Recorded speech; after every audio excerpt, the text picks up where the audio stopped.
Things we do to give our kids the 90s childhood experience without the bad bits. I will die on this hill. I wanted to watch Matilda through the eyes of a parent. And oh my God. So my friend died, and I'm pretty sure he came to visit me through this lamp, because only when I was thinking about him was it flashing, and then it just stopped. The kids have just been building a fort. Some healthy food swaps. So, am I dressed as Lois Lane, or is she dressed as me? That's the question. That's the most pressing question right now. The world is not on fire.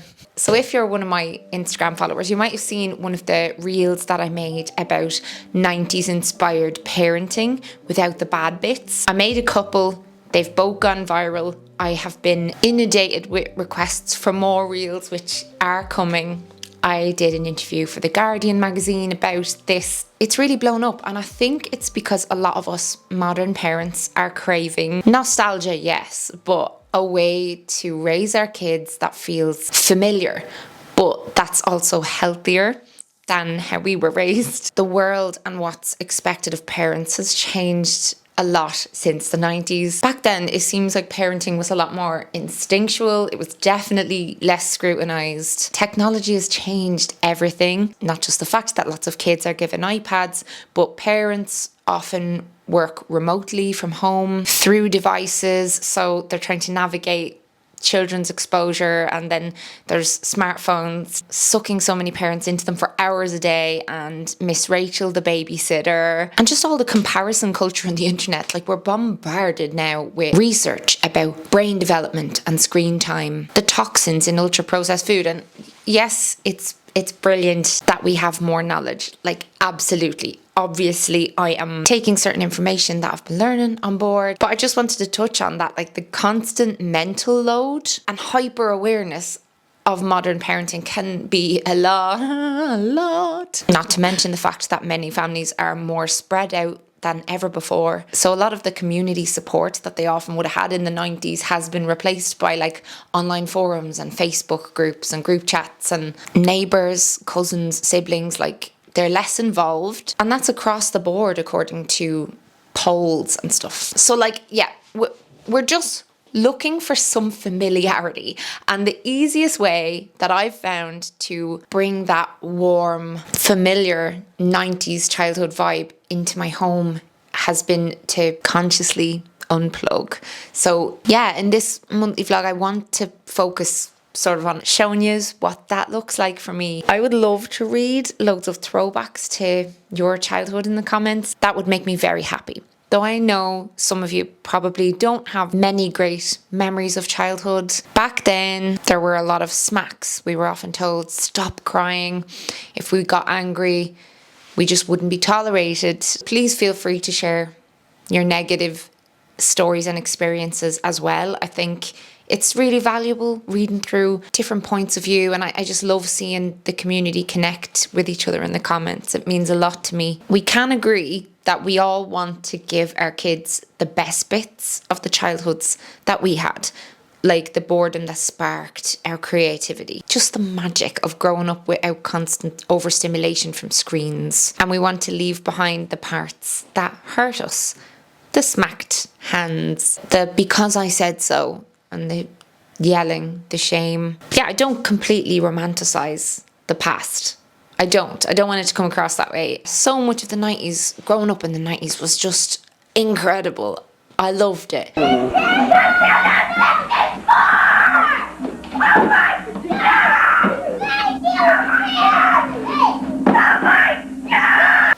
the 90s also gave us a whole generation of adults who don't really know how to feel, people who struggle with feelings. And that's where I want to begin, because this past month I've been feeling a lot of grief. More on that in a minute. Good morning. So we spray painted our bench copper. It was white and it was all like rusty, and this spray paint did such a beautiful job. It looks literally brand new, and it looks like it's meant to be this colour. I absolutely love this. It's so nice. It's very early in the morning. You can probably hear the birds. But what our job is now, to lay all of this stone in our garden. This is the actual colour of the stones. So these are just really dusty. They look grey, but they're actually... Good morning, lads! The stones, once they're like rinsed off with a bit of rain, they're actually a perfect match for the stone of our house. Are you going to help us, Stormfly? Yeah! Look at this little mommy. This is Missy Kiss. She can drink real water and do a wee-wee in a potty. Can't she? Reminds me of baby wee-wee that was around when I was a kid. The absolute joy this doll brings this child, I cannot tell you. I think this is going to help me because I've been dealing with a lot this past week. Cue the voiceover. In July, I lost a friend. His name was Alan. We met at university and became buddies from day one. You know how it goes when you meet a true friend, no awkward getting to know you phase, you know. We'd walk to lectures together with our other friends, Emma and Michelle. We all met for coffees and lunch, and we do our group projects together as a team. We chatted about our dreams and heartbreaks after nights out, right through the night. We had sleepovers, even though there were 20 years between Alan and I. He had this calm, steady energy that made everyone feel safe, and a kindness that very few people possess, like forever raising money for charity. You know, he was amazing. He always knew what to say when things got overwhelming. With college work, yeah, but with real life stuff, like I remember going through a breakup and Alan was there for me through that. He heard me when so many people in my life at the time didn't. Like, I'd been with this person for almost 6 years and he was a really good man, but he simply wasn't the man for me. And it's kind of hard to explain to people why you're leaving someone when they're not abusive or toxic or whatever, like they haven't done anything. Alan would hear me and he'd say, "You need someone who'll challenge your mind." I'm sorry, that's my best South African accent. My apologies to any South African followers. But really, Alan supported me through that massive life change, and he encouraged me and helped me to join the student union in university, to meet new people. And when I fell in love hard, this fella called Ronan, Alan could see it was unrequited love, and he did his best to make me see what was right in front of me. Another person at uni who things maybe would have worked out with, who appeared to be more interested in me, and like a true father figure, he'd say, "What about him? That guy, you're looking the wrong way, turn your head this direction," you know? I could talk to Alan about everything, and he could talk to me about everything. And we told each other things that few other people knew. And we looked out for each other. He was a complete and utter gentleman. So easy to share silence with. Always doing things for other people. He was so selfless. And now he's gone.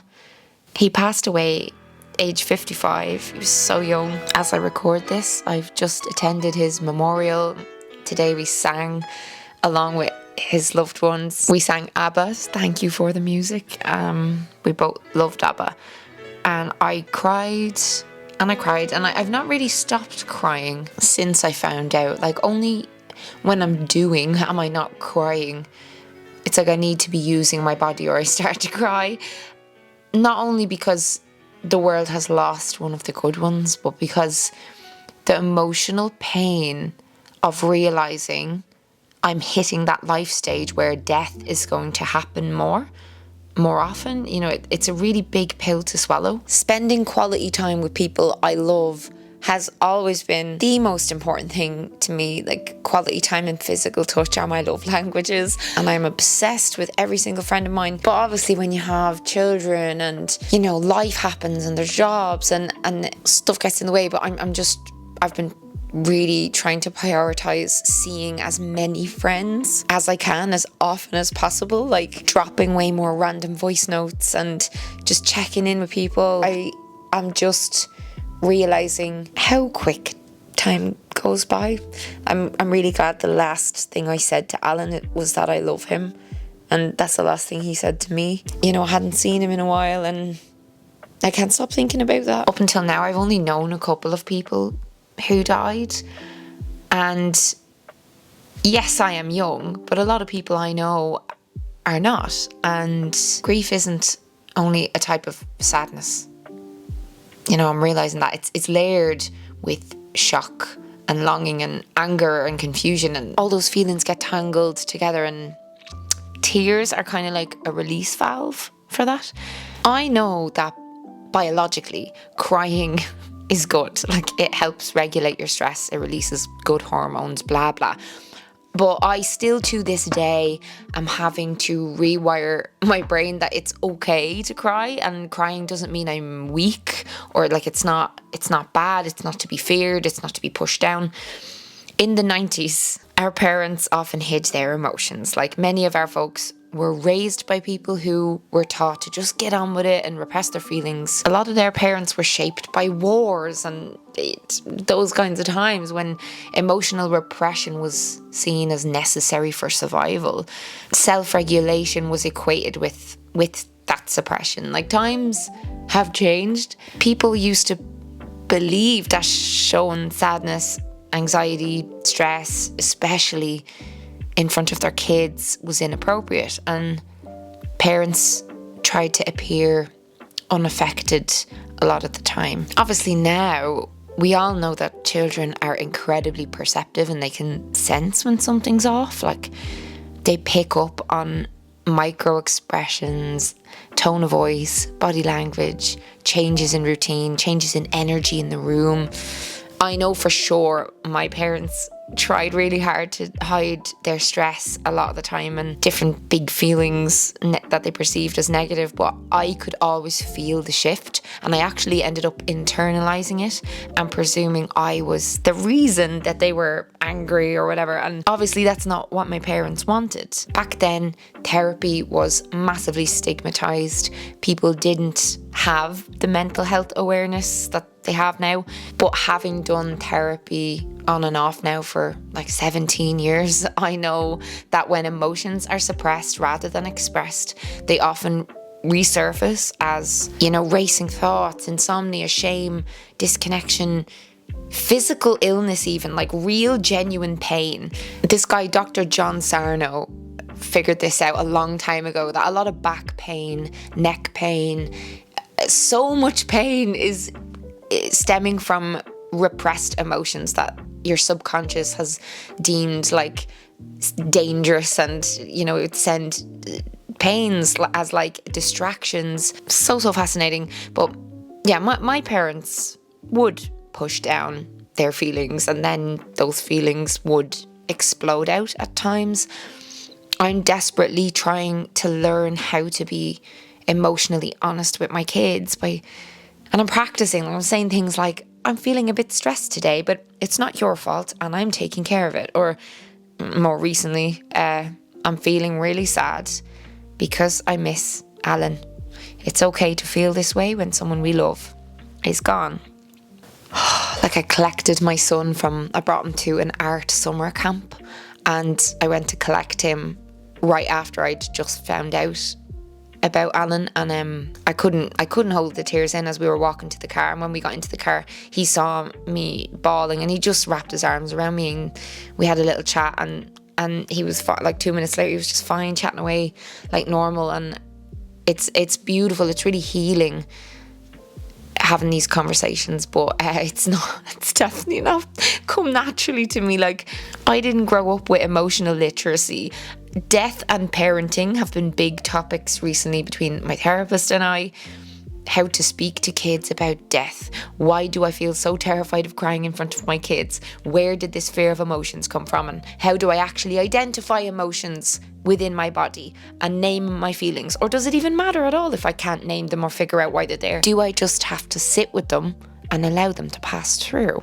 Us millennial parents are reparenting ourselves while trying to raise our kids, and if you know, you know. You're trying to stay calm during tantrums while managing your own triggers. I showed a clip of that in my morning routine that I just posted.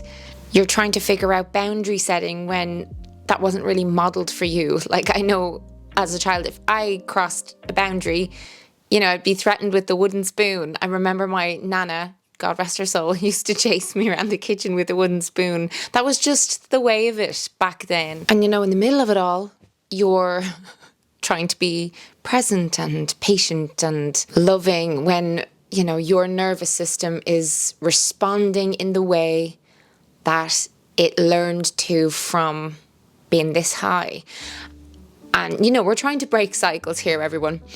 And that's where therapy can really help. I have worked with BetterHelp for many years now. They're the paid partner of this video. BetterHelp is an amazing online platform that matches you with a credentialed therapist based on your needs. You fill out a brief questionnaire and you're on your way. And you can chat to them in whatever way works best for you. So phone calls, weekly video chats. You can even just send them messages whenever you need to. Like, I mind dump into my chat with my therapist. I treat it as a diary. If you've never done therapy, it isn't about fixing yourself. It's about understanding yourself and where you come from so you can show up better in your life. And the therapist's role isn't to kind of step in and sort everything out for you. They essentially are trained to help you figure out what is needed in your very unique, specific situation, because we all have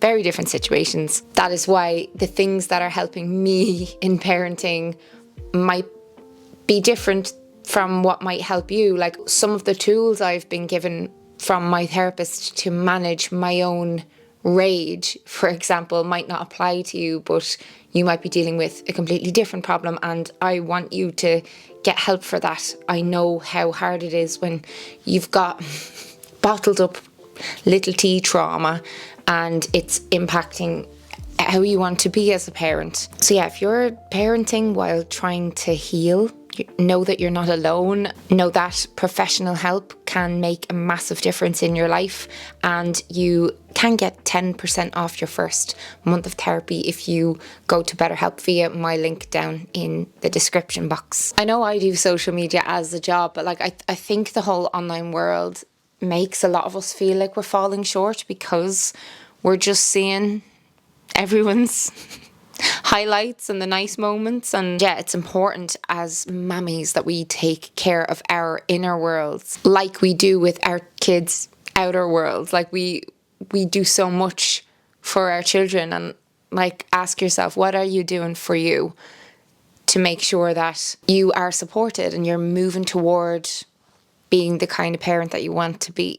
Okay, so we need to get a food shop, and I thought it would be really fun this month to show you like the kinds of things that I ate in the 90s as a child, the kinds of things I grew up on and absolutely contributed to tons of different health issues, chronic constipation, me bouncing off the walls, sleep issues. Then when I went into my teens, like acne and so many things I'm hoping my kids can avoid through good nutrition. We know a lot more about nutrition now, and I love baking homemade goods. So we'll go shopping. I'm going to show you the things I ate as a child, the things I'm mostly feeding my kids, and then we'll bake something nice and wholesome.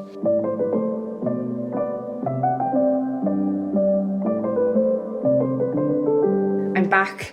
The kids have just been building a fort in the hall. Thomas brought them out the back garden. I tried to record this in Tesco, but I watched the footage back and there was just loads of people walking slowly by, staring into the camera, staring at me. What is she doing? Sorry, we're going to do this, but I just obviously have to add a disclaimer. It's the internet, it's 2025. I don't want people to misunderstand this. All of the ultra-processed food items I'm about to show you, firstly, I am not in any way trying to shame or judge. I'm also not saying that the odd portion of these things is like the end of the world or going to completely ruin your microbiome. Nothing like that at all. I just want to show you how easy it is to simply not have these things in the house, constantly, easily accessible, and to have healthier alternatives that, when hungry, will be eaten.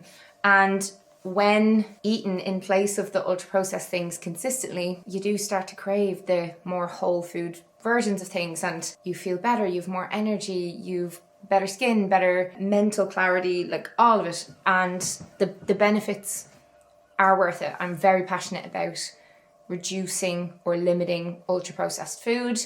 I don't have any kind of bans. If my kids are in the cinema, at a party, in someone else's house, and they're offered any of these things, I don't bat an eyelid. But the kids don't think it's weird at all that we don't have them in the house, because we just go into the shop and we're like, oh no, we're not buying that today, we're buying this. And they just have never questioned it, because it's been that way since the start. And also, importantly, because we model to them, like, we eat this stuff. And it's like that Truman Show quote from last month's monthly vlog: accepting the reality with which we're presented. So where do we start? Easy one, right?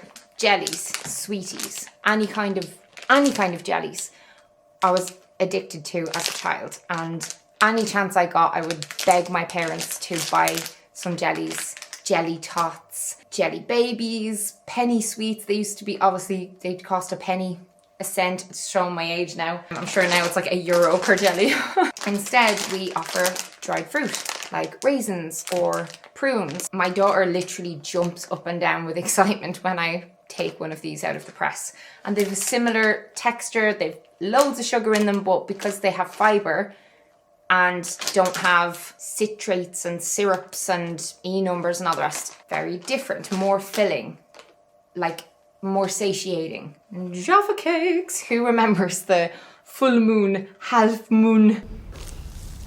Half moon. Total eclipse. That was the best advertising campaign ever. But any kind of chocolate biscuits that, had ingredients lists like this long, I lived off as a child. I remember my parents had a press full of goodies like this, and they had a rule that we could have 3 things out of the press per day, and 2 biscuits counted as one thing.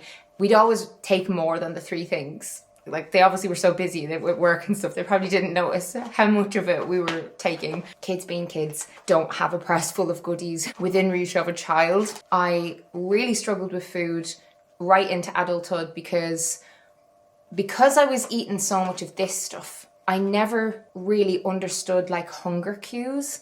I would reach for this kind of thing because it tastes so good, out of like boredom, and it's very quick to chew and to eat, and there's nothing really in these that is gonna satiate you. So I could eat like half a packet of these or a whole packet and not feel that fullness, because I'd have them downed before my body was able to even process that I'd eaten anything. And so I definitely think unmonitored access to ultra-processed food, not a great thing for kids. But the things we buy for the kids and for ourselves, so like these are their favourite. These are 70% dark chocolate buttons. Of course they have sugar, but dark chocolate is actually not so bad for you. They even eat 85%. This is the Green and Black's organic, 70%, but they will go as high as 85%. But I sometimes have more of a hankering for 70%. It's a little bit more sugar in it. But yeah, very few ingredients and a decent serving of cocoa, which is fine. And these are a favourite. These are 4 ingredient peanut butter cups. So just any kind of chocolate that isn't ultra processed, we of course give the kids and ourselves. So many of the things when I was a kid that I lived off of or considered like a meal were just laced with sugar. Jellies, totally void of any nutrition. Devon custard, as I said, nothing wrong with these the odd time. It's when the basis of your diet is these things every day, all day, day in, day out, that's when it can become a problem. And like, instead of snacks like that, we always offer nut butters. So almond butter, cashew butter, peanut butter, any and every kind of fruit. At the moment, they're all about the bananas and the berries and the apples. My little girl loves red bell peppers chopped up. I introduced them when she was very young and she's just always loved them. Then things like this we never buy. But like, I just remember mainly my nana, like my grandmother, would always have things like this. It's such an Irish granny thing to have iced queens or any kind of buns that are not freshly made, homemade, have literally 1,000 ingredients in them. Emulsifiers, invert sugar syrup, humectants, things I have no idea what they are, disodium diphosphate, thickeners like xanthan gum, lots of things to make them very, very tasty and easy to eat, but that they are now finding through so much scientific research, lots of that stuff, your microbiome just hates it. Your stomach just is like, ugh. In place of cakes, we do stuff like oat bars. These are carrot cake soft oaty bars. These just have oats, raisins, sunflower oil, carrot juice concentrate, fiber, apple juice, cinnamon, and they still have sugar. Some people are terrified of seed oils. I'm not. But then raw fruit and nut bars. These have dates, cashews, raisins, cocoa powder, orange extract, and natural flavouring. So like they're kind of cakey. Like these are very brownie-esque if you just slightly warm them up. Oh my God, yogurts. I ate so many like Petit Faloos and these kinds of yogurts that are the banana chocolate flakes corners where they have like a little section and you dip them in. They're really fun. They're so fun to eat. Yeah, again, lots of stuff in these that is just unnecessary and just, again, more sugar. Not the worst thing in the world, but definitely better alternatives. Proper full fat Greek yogurt, so filling and very, very, very healthy. I can't even tell you how much research there is to show how good for you this is.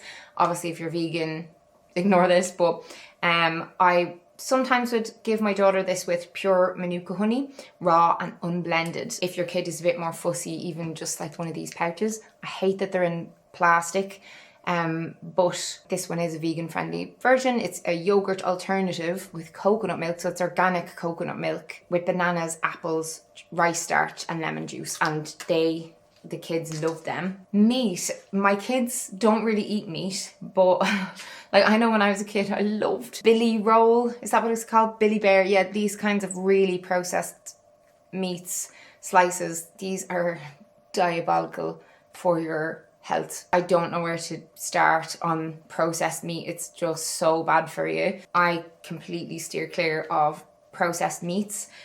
If I am offering my children meat, they still turn it down. But if I am ever to offer them meat, I always would offer them proper meat, like chicken thighs or steak, ideally organic or local. Just good quality meat. That's just, the ingredient is just meat, you know, not something that's 66% meat and the rest of it is like dextrose, potassium chloride, sodium gluconate, stabilizers and preservatives.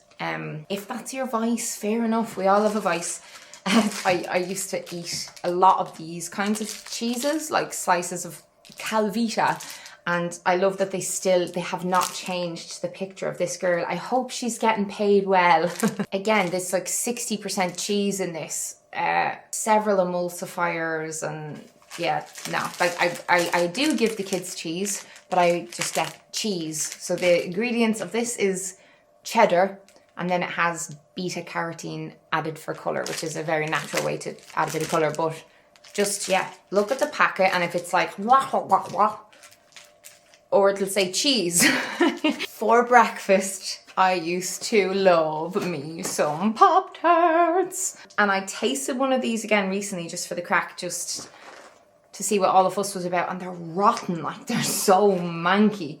But anyway, these are shocking. Like, I can't believe I used to start the day on these. Every time my dad picked me up, we would go and we would buy these and sausage rolls, and I would gobble it all up. So many different types of sugar, like multiple, and stabilizers, emulsifiers. They're sure not this. This is the Tesco version of Ready Brek. It's cheaper than Ready Brek, but it's the exact same. It's super smooth porridge. It's just whole grain oats, whole grain oat flour, and then added vitamins. You just mix in a bit of flaxseed or chia seeds, but like I love flaxseed because my kids don't eat fish and children need omega-3s. It is really important for their brain development. You can sneak this into so many things: muffins, pancakes, cookies, like so many smoothies. You can make so many things with this and they won't know the difference. My kids complain if this isn't in the ready brec because they prefer the texture. They're like, I'm not eating that without the flaxseed. It's so funny. But these two mixed together, you can add nut butters, mashed fruits, bit of honey, you know, organic whole milk. It's such a healthy breakfast. I lived off this kind of thing when I was younger. Packaged pastas. This is pasta carbonara in a creamy bacon and cheese flavoured sauce. And this, yeah, I'd say I'd still enjoy this. I used to love these kinds of things. A much more nutritious version would be to buy red lentil pasta. Tesco sells this. Now they've added this just for marketing purposes recently, where it's like high protein. It is high protein, but it just makes it look like a, I don't know, bullshit product. But we've been buying this for so long. The kids think that this is what pasta is. And this is so much nicer than any like gluten-free pasta or whatever. And it's got loads of fibre and protein and it's delicious. And if you don't make sauces from scratch, you can just get something like this, like Smooth Hidden Veggies by Ballymaloe. And it's got tomatoes, onions, carrots, celery, leeks, red peppers, and a few little things to make it taste nice. But it's not ultra processed. It's delicious and children love it. And they're getting a really decent bunch of nutrients. Bread, right? So I ate a lot of like these kinds of frozen pizzas and stuff. It's so easy to make a pizza. One of the quickest things ever to just make a homemade pizza. But yeah, ugh. Brennan's bread, today's bread today. This was my absolute crack when I was little. And I never knew that breads like this had preservatives, emulsifiers, E numbers. Like there's palm fat and oil and just it's unnecessary. The bread we buy is equally as delicious. It is white bread, so gorgeous and Moorish, and you can do everything with this, from French toast to little homemade pizzas, sandwiches, everything you can think of. This is Stafford's fermented traditional bread. So all there is in this is wheat, yeast, water and salt. Nothing added but time. And this kind of a bread is like how they once upon a time made bread back in the day. And now a lot of breads just to last on the shelves. Obviously, yes, you know, this does well on the shelves, but like in terms of amount that you're getting and everything like that, I just think there needs to be more options like this. You're not sacrificing on taste at all, but you're getting less things in your tum-tum that might give your belly some problems. Last, for onto crisps. I was a crisp fiend when I was younger. I ate crisps by the bucketful, every kind of crisp. Doritos, Pringles, Mighty Munch. They used to be called Monster Munch when I was younger. But like, we still buy crippy things. I like to call them crippy things. But these are lentil chips and they're by Eat Real, simply seasoned with salt. My two love these. So I hope this little segment gave you some ideas on how to kind of make some swaps. You don't have to swap everything overnight, but just even the odd little swap here and there and over time to build up to where your food shopping is a little bit more whole foods based. That is just one of the things out of 90s parenting that, you know, I've definitely left behind. I'd consider the diet a lot of us grew up on one of the bad bits. So many McDonald's takeaways, so much Angel Delight. I looked for Angel Delight today, I couldn't find it. We now have the research, and the 90s average kid diet wasn't doing us any good. Wasn't our parents' fault. They didn't know. They didn't have all of the evidence that we have now. I hope this section wasn't triggering for anyone. I know it's kind of hard to talk about this stuff sometimes because we internalize a lot of shame around food, and if we've not had the education, sometimes money can affect our choices and stuff like that. I want you to know it is possible to feed your kids a decent diet without spending loads of money. Like, tonight we're going to be mashing some beans and spuds together with a bit of butter. Like, sometimes a lot of the ultra processed, like, popular foods can be more expensive than some of the more simple things. And yes, a lot of it is boring. But I like to have these chats with my kids. My kids understand why we don't eat sugary jellies all day. We just tell them the truth, you know. Our teeth will go black and fall out. Our poo-poos might get stuck because they won't have enough fibre to like push them through. I explain it in a way that they'll understand. And chat to me down below if any of these rang a bell. Hey, check me out. I'm Jeff Hardy. I thought this was from Toy Story 3, but apparently these have been out since the 60s. Have you ever used a real phone like this? And do you remember when we just had like a landline? I remember once I rang my cousin's landline and I asked him where he was. I was very young. There's only one place that phone could have been, and it's in his house. Our kids are in playing the rolling game, which is we put on Limp Bizkit, Rollin', radio version. They like to roll while the song Rollin' is on across our bed. And they're doing that, and we've lots of toys to pick up. Now, we are introducing chores soon for pocket money. So our son is going to have to just be in charge of his room and putting his toys away, and also bringing his dinner plate to the kitchen. And then he'll get €4 pocket money while he's 4. Whoa. €5 pocket money while he's 5. He's going to be a millionaire. They're in there killing each other. See, I'm trying to jump in less when they're fighting so that they can sort it out themselves. Yeah, well, right now they're just arguing. When we were kids, I've no memories of my parents hovering over and like, you know, trying to be a referee in fights. I know me and my brother anyway used to batter the shit out of each other. Now my sister and I was a bigger age gap, but me and my brother used to go at it like. Yeah. And I don't remember them ever getting involved. So I just don't know.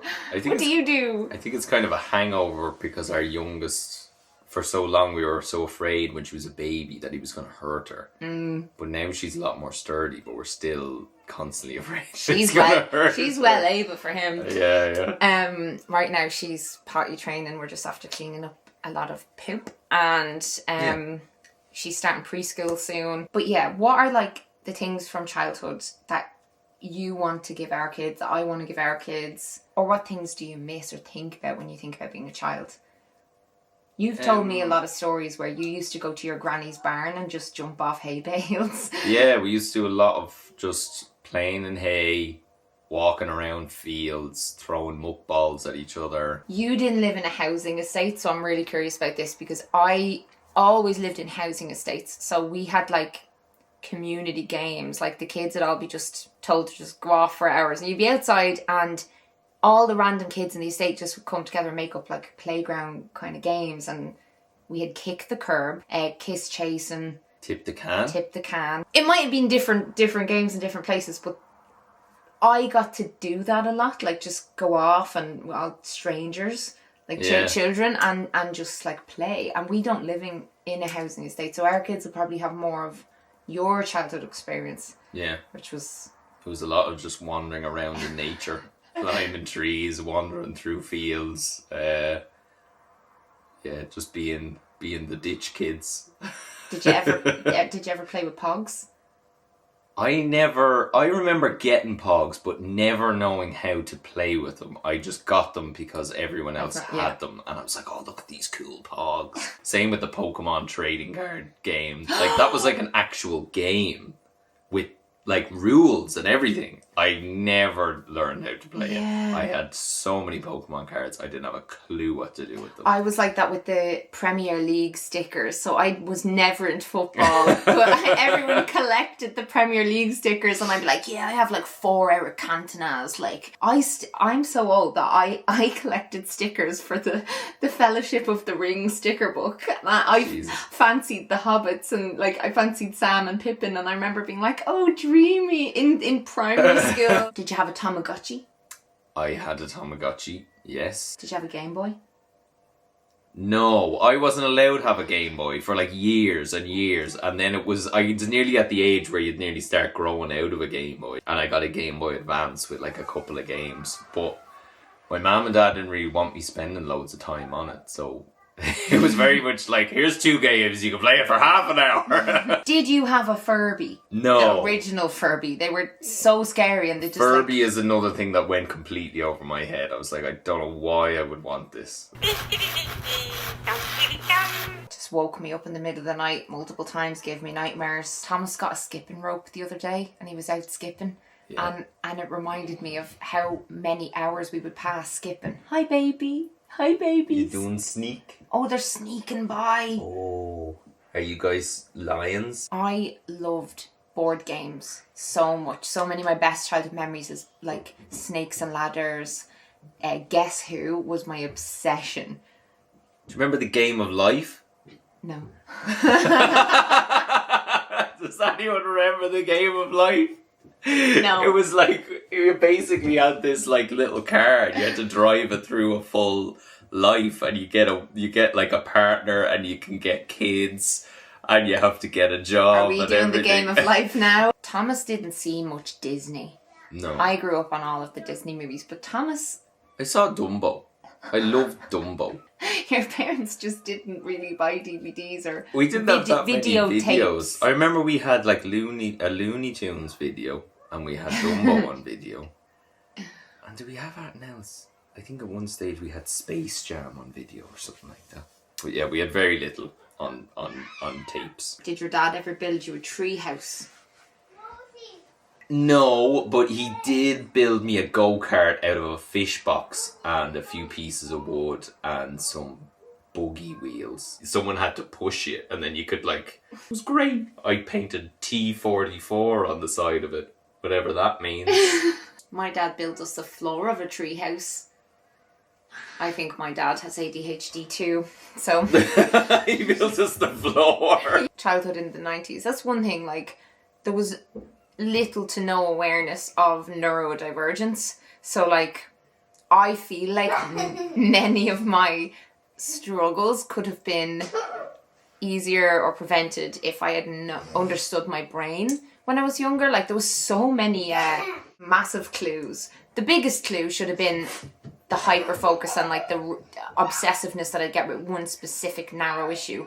And it would usually, until I'd gotten all the dopamine I could from that, and then I'd move on to the next thing. I'm not joking, like at one point I had thousands of cut out pictures of one specific pop star's face on a wall. Like I would, like anything to do with this pop, like... But like sounds terrifying. Yeah, like I had like a recording of him. I was like pop idol Gareth Gates, and I'd rewatch the DVD. I'd watch it and then I'd immediately I'd start it again, and I'd just do that for months, and I'd do that with different things. But I remember my mom sitting me down one time being like, "This is weird. Like, why are you being so weird?" But there was so many things like that. If I found a film that I was obsessed with, like The Phantom of the Opera, when I was 14, I just would watch it like 2-3 times a day for months. Like things like that. There's lots of things to do. I was away with the fairies. Like. Yeah, because I just watch a movie and be like, oh, that was a good movie. I'm going to do something else now. But we've realised you're like the most neurotypical person in the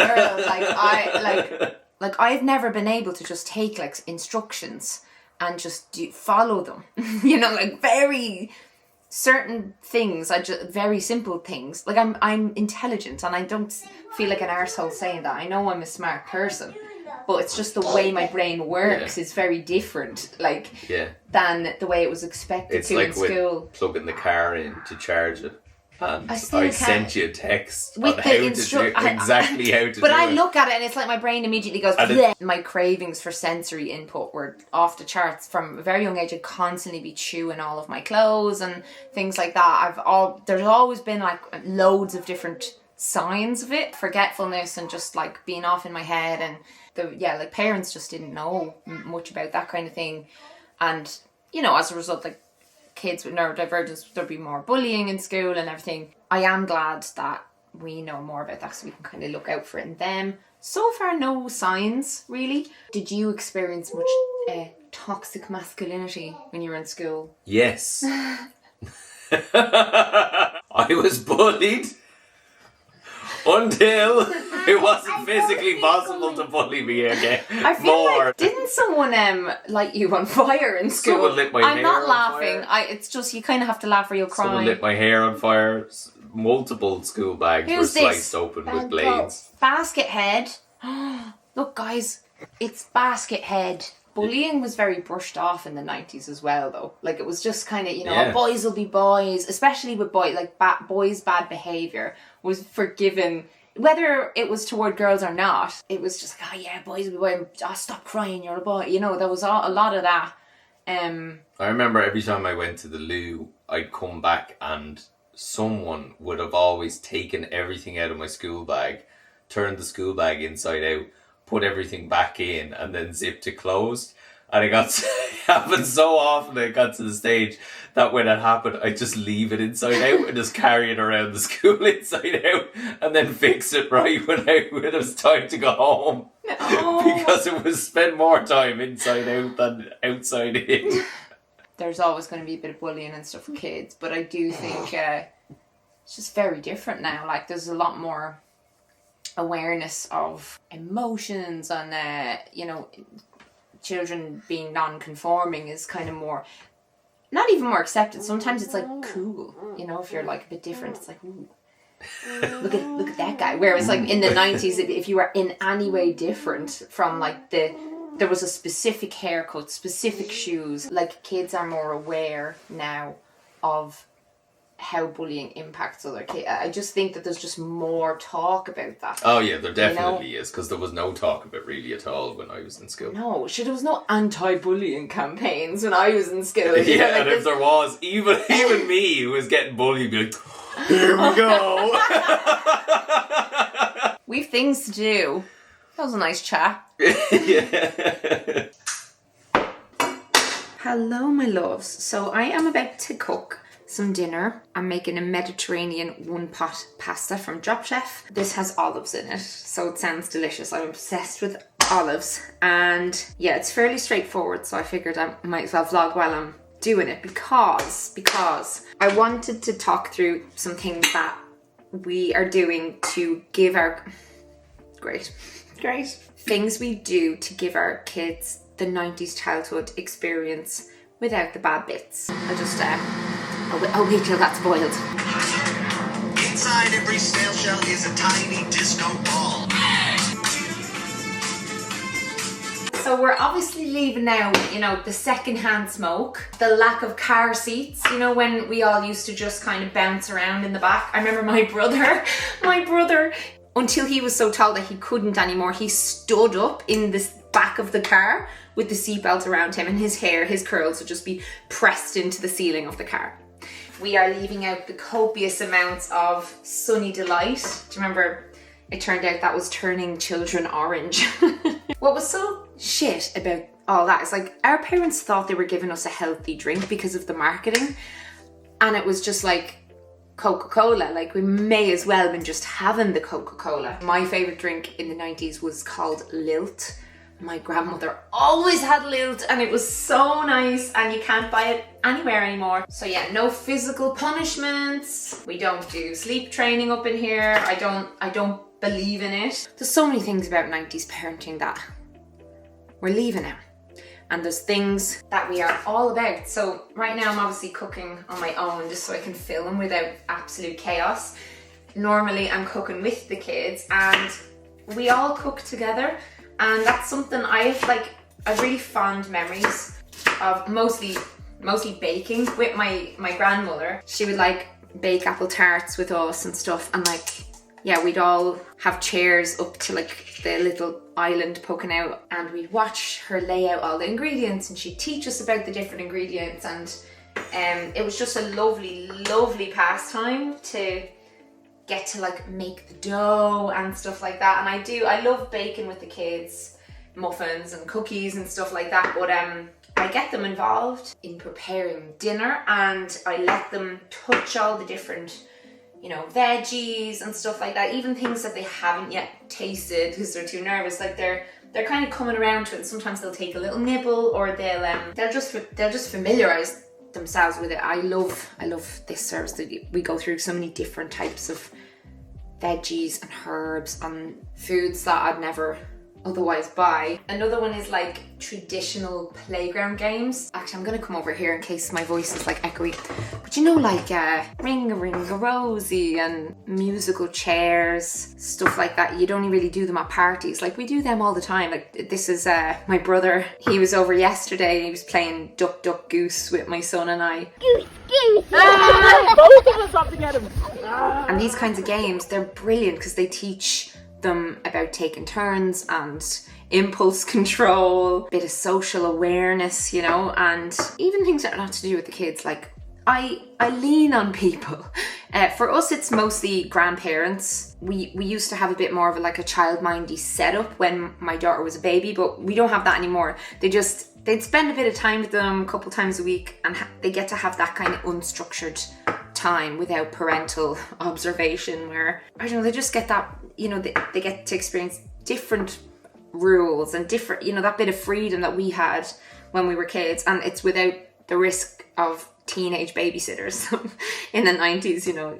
That was just so normal. But it is important, not just for the parents to get a bit of unwind time. Like, you know, the last time I did this, I went for a little walk and a little dip in the sea because it was a really sunny day, and you know, it was literally like an hour or something I was down the town, and it was just so nice, and I came back from it feeling like a much better parent. And you don't ask, you don't get. If you know anyone who can just watch your kids for an hour, just do it. Like, it can be hard because we're taught nowadays to just constantly be present and have so much control over everything the kids do. And I know that with the grandparents, my kids get to do things that they don't get to do with me, or they get to eat things that I don't buy. But I think that's important. And I also think that having time away from parents, it helps foster that independence in kids, gives them that chance to make their own little special memories outside of their parents. Like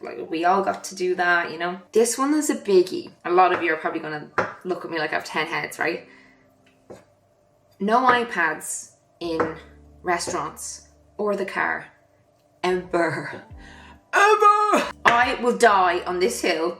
Okay, well, I don't have an iPad. Thomas has a work iPad, and there's one game, it's to do with like teaching them how to read, that we will play with our son, like monitored for like, it's 20 minutes per session or something like that.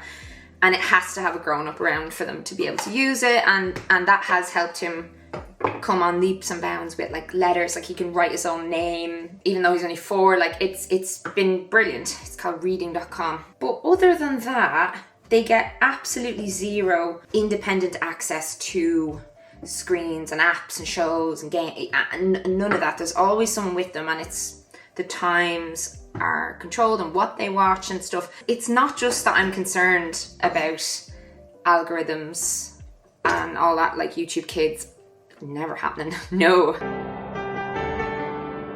I know the way. Do you know the way?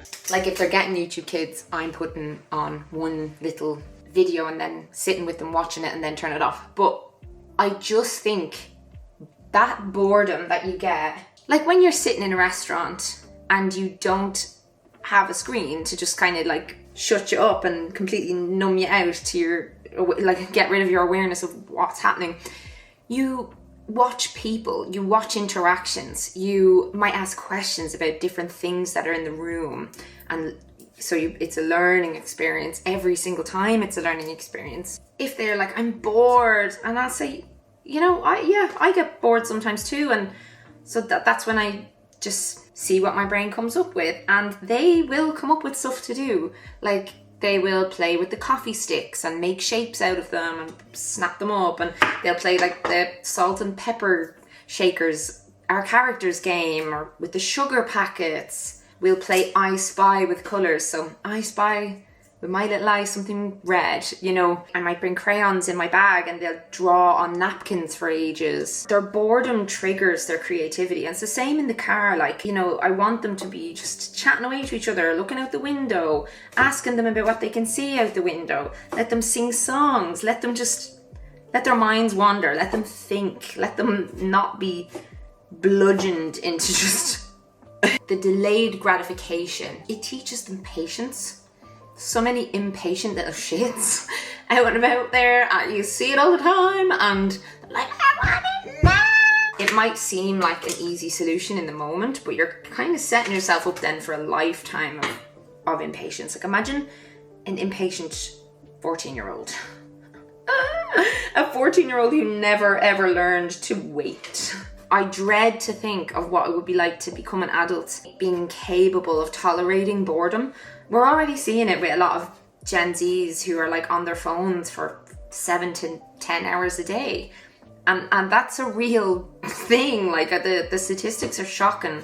And the more screen time they're having under 5, it's just like an exponential growth. And to be bored is a skill that one has to practice. And yes, it's annoying that they're then like, mommy. But you know, I signed up for this. I wanted to, not just to have kids, I want to raise kids, and I don't want the screens to do that for me. And it's too easy. It's too easy of a trap to fall into, because we are overwhelmed as parents. You know, so much things to do. It's harder to clean the house when I let the kid, that's another one, I let the kids like clean with me or tidy with me, even though most of the time they're making more of a mess. That means more cleaning for me. But like, my mom had taught me how to clean a bathroom from age 6 or so. Like, you know, I think they're really important skills for kids to learn, even if they're just watching me, even if they're like sweeping, but they're not actually sweeping, they're just pretending to sweep. Obviously then, time outside, so just making a mess, getting messy, getting sludgy. It's so important for children's development. Oh my God, like the sensory input they get from digging in mud, splashing water, putting their feet in grass or in the sand. And these things calm your nervous system. Like, we're evolved to do a lot of that stuff. Kids need it. Boosts their coordination, they can focus better. Children learn the most through touching and experiencing and observing the world, the real world, like not through a screen. Through doing, they're learning what's safe, what's not safe, you know, climbing things, jumping off things. How slippery is the moss on the rocks at the beach? What does it feel like to get cold? Because, you know, like, we can nag at them all day about wearing a coat and stuff, but if they don't understand why we're nagging in the first place, well, like, if they literally have never been cold, yeah, they're not gonna, it's just meaningless whinging noise from a parent. Like, they don't get it. They get so creative outside too. Like, it's just gorgeous watching them, you know, making potions and castles. I'm watching them learning how to tell stories when they're doing all that stuff. When we do give screen time, very often I put on old movies. And like, not just like a bit old, sometimes a bit old, but like sometimes really old movies. They literally will sit and enjoy and ask questions. I'm not just doing it for a nostalgic treat for myself, I swear. The slower pace of those kind of movies is really good for their attention spans. Think about classic films like The Wizard of Oz. It unfolds really gradually. Lots of the modern cartoons, like, you know, Spidey and His Amazing Friends, obviously I show them, his friends watch that, I give them the odd little bit of that. It's just, it doesn't dominate the screen time. We all, like, you know, they've been taught we all have to share the screen time and we take turns picking what we watch. I actually do a great thing where I say about the sleep competition, whoever wins the sleep competition gets to choose what we watch the following day. A lot of the times I just say I've won. Sometimes I'm not even going to bed with them, I just lie beside them until they're asleep. But that saves a lot of fighting over who picks what we're watching the next day or whatever. And yeah, like Spidey, it's so overstimulating. Oh my God, like, it's constantly changing and shifting and loud, and I need them to be capable of following a plot. I don't want to rob them of the anticipation you feel when you're watching a really good story. And it's the same with computer games, and why I like to play really old computer games with them, like, you know, Zelda Ocarina of Time. So many Gen Zs have reported to me that, like, they can't sit through, I do a lot of stuff about movies and all on Instagram, like, a lot of Gen Zs tell me they can't sit through a movie or like even just play a game without constantly checking their phones. That's insane. And yeah, I want my kids to know that a story doesn't have to be fast or really loud and just a million different colours and like to be interesting. The language in old movies and games is richer. There's more exposure to cultural history, and yeah, it's just nice to sprinkle some old-timey gems in with the modern ones. Because I'm not mental. Like, I'm not gonna like wrap them in bubble wrap and not show them anything from modern times. A nice one on this is actually, yeah, we have a projector.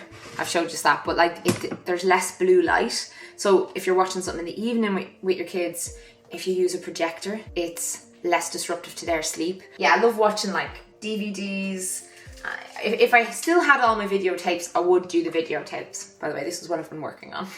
But I would do videos if I still had them. But I think my mom ended up getting rid of a lot of them. VHS were so annoying anyway, because do you remember like the tape used to come out and get all tangled up, and you'd also have to like actually sit there rewinding it and waiting for it to rewind back. Art. All of the art, drawing, colouring, it passes so much time. We put our son in art summer camp there, what was it, last week, the week before. He was so obsessed with it that he wants to keep going forever. So in here we've got garlic, pepper, olives, capers, and chopped sun-dried tomatoes. Parsley, I have my pasta, chopped tomatoes, and some chili flakes. But yeah, he wants to keep going to art camp forever and ever, and he made all these cute little things that we have displayed around the sitting room and stuff. Doing art with children is the most fun thing ever. It's so relaxing even for me as an adult. Like, I'm way happier doing, like, getting wrapped up in doing some art than I am doom scrolling, you know? Independent play, I've mentioned this several times, but just don't ignore them, but just busy yourself. Just be like, mommy has to do this, mommy has to do this, and they come up with such fun things. Like in my reel I mentioned, you know, the game The Floor is Lava, like, or they'll build forts and stuff. But even just silly things like they'll wear our shoes and they'll pretend to be mommy and daddy walking around the house, and they just figure out different things to do once they get through the initial whinging, because there is always, you know, like if they want you to play with them. But I just don't think it's a parent's job to play with the kids all day. I'm fairly good as well at imaginative play. I know some of my mum friends cannot tolerate it. They're just like, no, I hate making dolls talk to each other and all that. I'm not that bad at that kind of thing. It's just I get really bored of it after a couple of minutes, and I don't know, is that ADHD or that just being an adult, but I just don't want to be playing. And like they're supposed to have millions of kids around to play with, like in nature. You'd be in a tribe and they'd have all their siblings and cousins and friends and loads of kids. They'd be just off playing by themselves, and a lot of us are in a house with 1 or 2 or 3 children. But it's amazing the stuff that they come up with if you just let them get bored. There's nothing wrong with boredom is the main thing I want to get across with this. And then like books, reading books. We have so many books. We go to the library and get out books. We even help the children to make their own books. Like my son, this is one of the only things I feel comfortable using ChatGPT for, because it's not actually replacing an illustrator or an artist, because my son is not going to hire an illustrator to illustrate his. So basically he'll come up with a story with me, and then we'll come up with all the different images we want. So we'll ask ChatGPT to make the images, and we'll print them off, and then we'll write in the words, and we'll staple it all together, and it's like a little book. And he's made his first book. We have several other books ready to be put together, and it's just like, because he knows I write books, so, and he sees my books up on the shelf, and I love that. And then the ChatGPT pictures kind of prompt his own art, because he'll like try and copy them or try and do a different version of them, and it's so adorable. But yeah, we read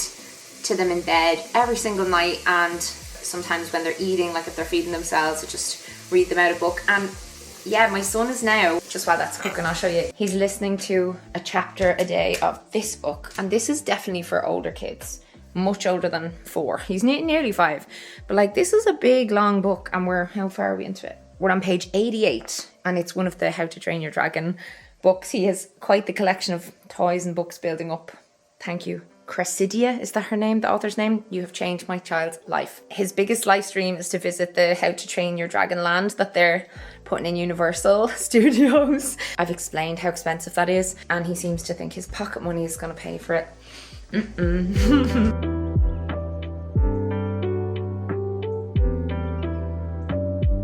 evening. For today's film chats, you are getting me like this, because I don't know when else I'm going to get a chance to film this. The kids are asleep.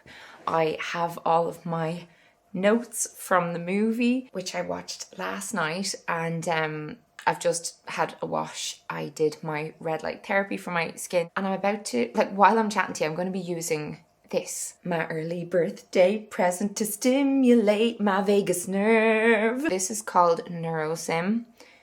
This is very expensive. My dad and my husband both went in on this gift for my 36th birthday, which is a couple of weeks from when this is going live.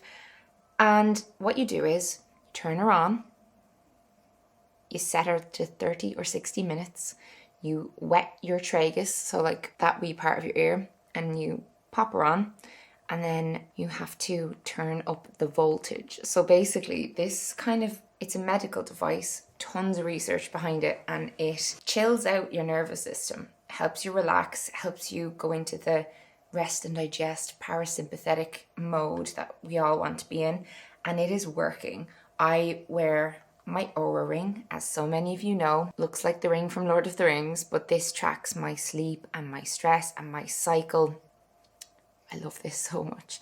And every time I use my nurosym, I go into the restored mode. Most of you know I had basically a nervous breakdown early last year, so I've tried to optimize everything in my life, and I'm feeling amazing lately, but there's still a couple of signs that my system finds it hard to just chill out. And so I'm excited to give this a go long term, and maybe I'll review it if it ends up being like a big game-changing thing in my life. But anyway, today we are talking about a movie that I know inside out. I know every word of this film. I sold it for $2,269. I sold it for $7,839 big American waffles. Look, I know a lot of you think I may have autism as well as ADHD. I wouldn't be surprised. Just yet to make the point that this is a movie I inhaled in my youth. I gobbled the book before that. I love it. The reason I wanted to have this as the film chat was that I don't think I'd watched it since becoming a parent. I wanted to watch Matilda through the eyes of a parent. And oh my God, Matilda 1996, if you've never seen it, it's like a quirky Roald Dahl adaptation about a young girl who's super clever with awful parents, and she has telekinesis. She has magical powers. She can move things. That's what I used to think it was about. And like watching it now as an adult, especially a parent, it is a commentary on how society misunderstands children, particularly gifted or neurodivergent girls. It's about the emotional cost of being dismissed when you're a child. It's about those rare adults that really see children. We need to start off near the start, where neglect is completely normalized. We meet the Wormwoods, Matilda's parents, her parents and her brother. You know, you're watching it when you're a child and it's a bit funny. They are super neglectful of this little girl and you're like, ha ha ha. They don't scream movie villain. They're more like people you've met, like real bad guys. You know, you've met people like this. You see them distracted, loud, dismissive, overstimulated parents. The mistreatment of Matilda, it's not like in some over-the-top fairy story. She's just basically ignored and underestimated. She's mocked. And the scariest part of watching this is that the parents think they're doing a good job.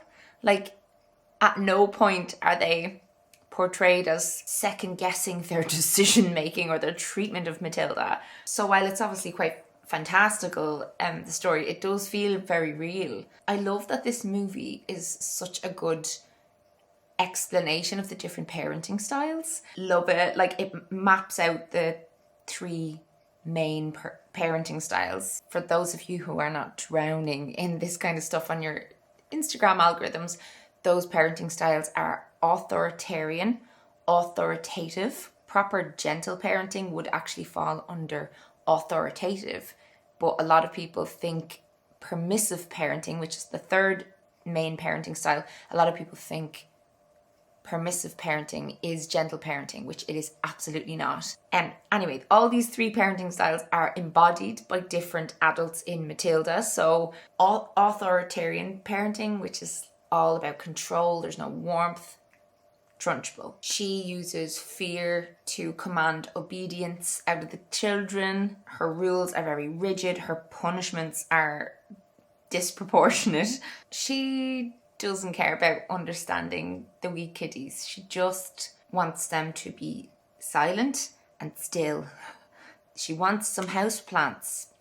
Instead, she decided to become a school principal. Permissive parenting, obviously the wormwoods, we see that in the neglect and the lack of structure, the lack of curiosity about Matilda. She's off walking across big roads to the library when she's like tiny and absolutely should not be doing that. Her older brother very clearly gets away with murder. And then there's Miss Honey, who represents the authoritative style, what many of us strive for with our kids. High expectations, but lots of empathy, lots of support, lots of love, lots of respect for Matilda's autonomy while she's guiding her, and she creates this beautiful sense of safety instead of imposing insane control. And thanks to her, Matilda just thrives. She used to make me want to be a teacher. She made me really excited to have kids. And as of 2025, research still agrees that authoritative parenting has the best outcomes for kids long term, and research consistently agrees on that. Really important to have expectations and boundaries, but also, letting kids walk all over you, not good. Walking all over your kids, not good. Trunchbull breeds terror.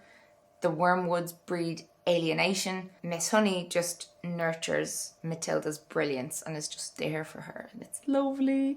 And I think maybe since getting my ADHD diagnosis and learning a lot about neurodivergence, I'm just looking at Matilda just like, you are on the spectrum, my dear. Hyperverbal, detail orientated, sensitive to tone, deeply justice focused, obsessed with reading, very independent, very emotionally intense. Her character just feels very familiar to me because I'm neurodivergent. She's not just smart, she very clearly processes the world differently than most people do. She creates these systems to regulate her environment, and the telekinesis, which is introduced way further into the movie than I remember. Watching it now, it's less like a plot twist. It seems more just like emotional overflow. I don't really know, is it in the movie, is it just that she has telekinesis? Because, when she gets super angry, the TV blows up. And I feel that when you've so much feelings in your body that your body cannot take it anymore, and it's just like something explodes. A metaphor for neurodivergence, if ever there was one. Back to Miss Honey, anyway, is such a glorious character. She survived trauma herself under Miss Trunchbull, and most importantly has chosen not to pass on that cruelty. So she is a perfect example of what a lot of millennial parents are striving for, to break these generational cycles of, you have a little kid who grows up being shouted at and screamed at and all the rest, and then they grow up and then they're like, I don't want to do, and then they end up doing the same thing, and it just goes on and on and on. And so many millennials, as I said at the start of the video, have access to so much knowledge now thanks to the internet that we are we need to change something here. There's just been so much trauma dripping through the generations, and that hasn't always been there, read back far enough. This is a relatively modern phenomenon, and obviously there was periods through history that were extremely stressful, but it's just that there was certain styles of parenting that were pushed and normalized when our grandparents were younger, and all sorts of things like Ferber method and all blah blah blah. Miss Honey is like, no, bitch, I'm not gonna just trunchbull my way through life on these lovely little kids that I'm teaching.